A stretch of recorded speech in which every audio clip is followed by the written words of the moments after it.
하나님의 사랑이 여러분을 붙드십니다. 오늘 하루도 그 사랑을 힘입어 믿음으로 승리하는 복된 삶이 되어지시기를 축복합니다.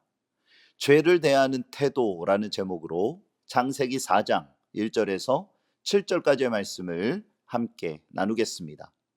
본문은 인류 최초의 살인사건이 일어나기 직전에 하나님과 가인에 대한 대화를 들려줍니다. 하나님은 아벨의 제사를 받으셨지만 가인의 제사는 받지 않으셨습니다. 그러자 가인은 화가 나서 안색이 변합니다. 하나님은 어찌 됨이냐라는 말을 2번이나 반복하셨습니다. 이 말씀은 가인이 자신의 잘못을 깨닫지 못하고 있었다라는 반증이 됩니다. 하나님은 이 대화를 통해 가인에게 죄가 무엇이며 죄에 빠지지 않게 하는 방법, 즉 죄를 대하는 태도에 대해 말씀해 주셨습니다. 그렇다면 본문에서 주시는 메시지는 무엇일까요? 첫 번째는 주님의 뜻에 삶의 기준을 맞추라는 것입니다.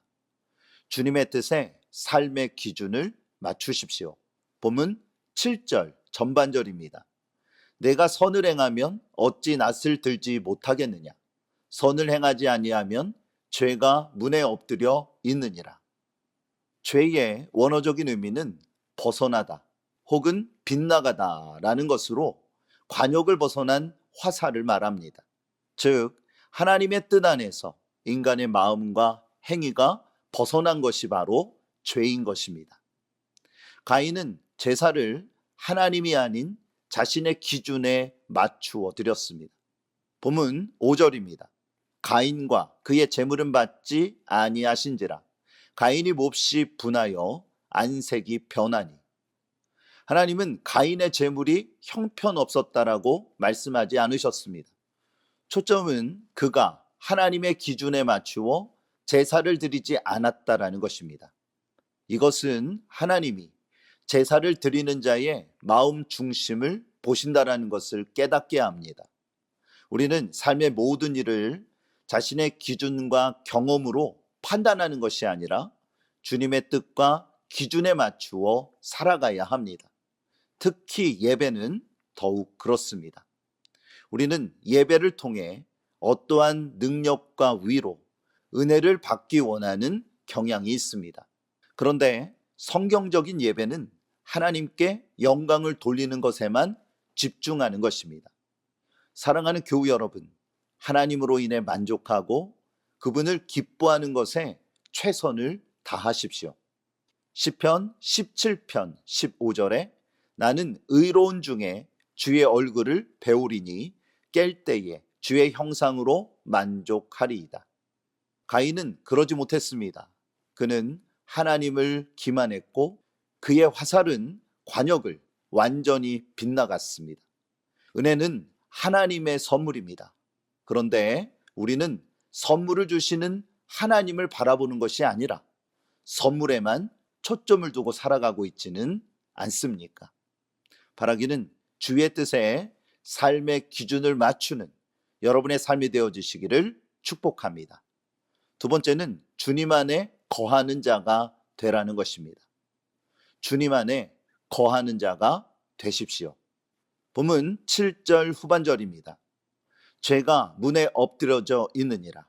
죄가 너를 원하나 너는 죄를 다스릴지니라.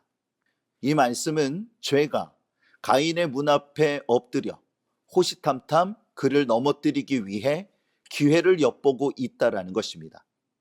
사탄은 죄의 올무를 던져 인간이 죄에 빠지도록 유도합니다.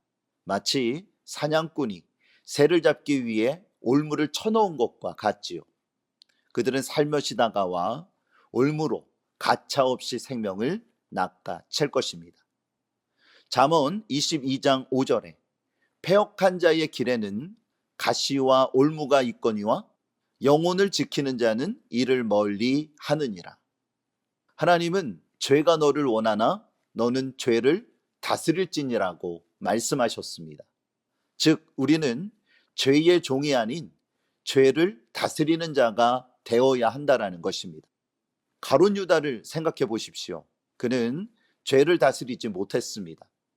사탄은 돈이라는 올무를 던졌고 그는 결국 예수님을 은 30에 팔아 넘깁니다. 그렇게 죄의 종이 된 것입니다. 마태복음 26장 14절에서 16절입니다. 그때 12 중에 하나인 가룟 유다라 하는 자가 대제사장들에게 가서 말하되 내가 예수를 너희에게 넘겨주리니 얼마나 주려느냐 하니 그들이 은 30을 달아 주거늘 그가 그때부터 예수를 넘겨줄 기회를 찾더라. 이러한 유혹을 받을 때가 얼마나 많습니까? 세상의 명예와 권력, 물질과 쾌락이 우리의 올무가 되어 영혼을 얽매여 옵니다. 괜찮다며 모두 그렇게 산다면서 합리화시켜 넘어지게 만드는 것입니다. 그렇다면 어떻게 이 죄의 유혹을 이길 수 있을까요? 우리는 항상 주님 안에 거하는 자가 되어야 합니다. 그럴 때에 죄의 종이 아닌 다스리는 자가 될 수 있습니다. 요한복음 15장 9절에 아버지께서 나를 사랑하신 것 같이 나도 너희를 사랑하였으니 나의 사랑 안에 거하라. 사랑하는 교우 여러분, 예수님이 함께 하십니다. 그러므로 그분 안에 항상 거하는 한 해가 되어지시기를 축복합니다. 오늘 말씀을 기억하세요. 주님의 뜻에 삶의 기준을 맞추고 주님 안에 항상 거하는 여러분의 삶이 되어지시기 바랍니다. 어떠한 죄의 유혹에도 흔들리지 않고 주님 안에서 신앙의 중심을 지켜갈 때에 주님의 돌보심과 성령의 붙드심이 여러분과 함께하여서 반드시 의의 승리를 거두게 하여 주실 것입니다. 오늘도 그 위대한 승리를 이루어가는 여러분의 귀한 삶이 되어지시기를 주님의 이름으로 축복합니다. 하나님은 여러분과 함께 하십니다.